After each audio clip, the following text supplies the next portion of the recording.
కొడుకులా బతుకుడు ఏలా బతుకుడు తెలంగాణ జిల్లాలోన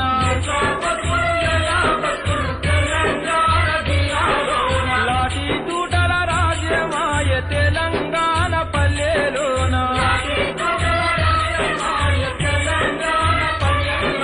మీసం మొలిసిన కొడుకుల చూసి ఆశాలెన్నో పెంచుకుంటే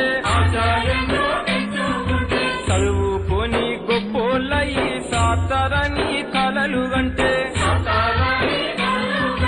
కన్నందుకు కంటి పాపల కాటికైనా